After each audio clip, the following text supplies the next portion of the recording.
Est-ce que vous pouvez recontextualiser pour celles et ceux qui nous regardent pourquoi il y a eu ce combat, disons-le, entre deux boxeurs de légende américains, George Foreman, Mohamed Ali, à Kinshasa et non pas aux États-Unis?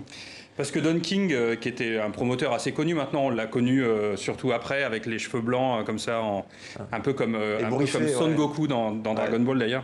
Et en fait, il avait besoin de beaucoup d'argent pour faire le match, et donc il est allé voir Mobutu qui prônait en fait une Afrique africaine, on va dire, puisque plus coloniale.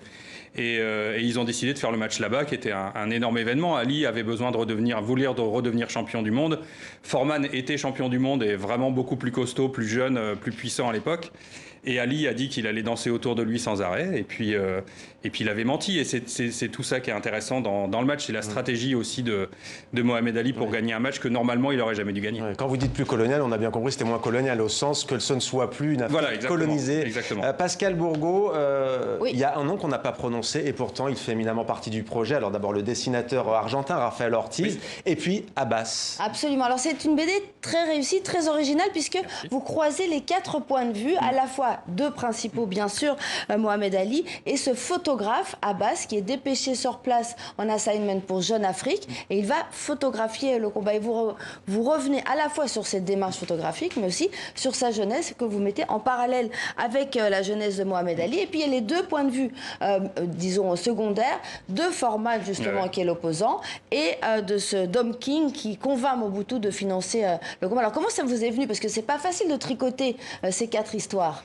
C'est difficile à dire, mais ce qui est sûr, c'est que la base de cette collection, puisqu'il y a 4 albums comme ça, c'est de travailler avec l'agence Magnum Photo, une grande agence, l'agence de Capa, de Cartier-Bresson, etc., sur les photographes. Donc on a fait un sur Robert Capa sur le débarquement, un sur Henri Cartier-Bresson quand il était en camp de concentration, un sur Steve McCurry le 11 septembre et celui-là sur Mohamed Ali. Mais à chaque fois, on donne le point de vue du photographe. Donc je fais du jeu, c'est-à-dire j'essaye de me mettre dans la tête du photographe pour raconter l'histoire finalement d'une autre manière. Parce que ce match-là, il est quand même assez connu, il y a eu pas mal de livres, de films dessus.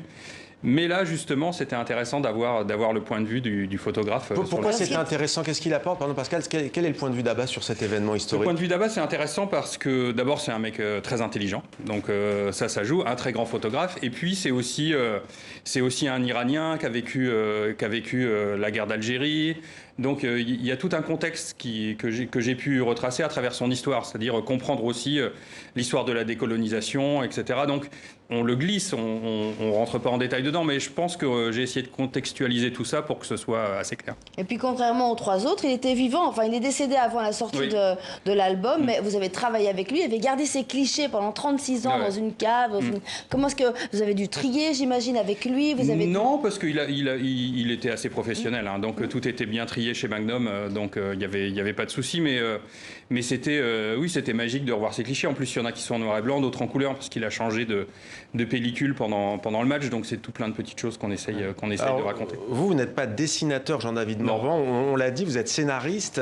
Comment vous avez travaillé avec le dessinateur Rafael Ortiz pour justement, alors c'est pas sur toutes les planches qu'on le voit, mais parfois il y a des photos qui sont clairement revues en fait. On a essayé vraiment de mélanger la narration photo avec la narration bande dessinée, ce qui est un exercice intéressant, surtout quand les photographes sont aussi talentueux que cela.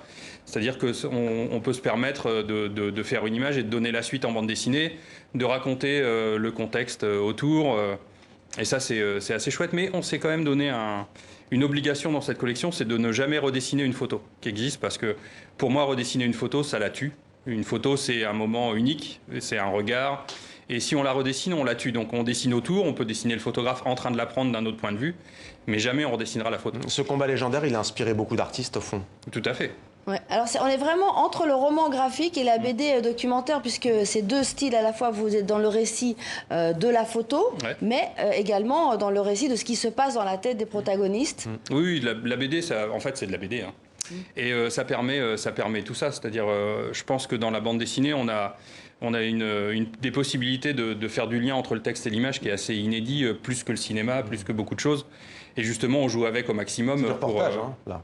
Ouais, là, c'est vraiment du reportage, mais de quelqu'un d'autre. Alors, c'est bien, je me suis accaparé le reportage de quelqu'un d'autre.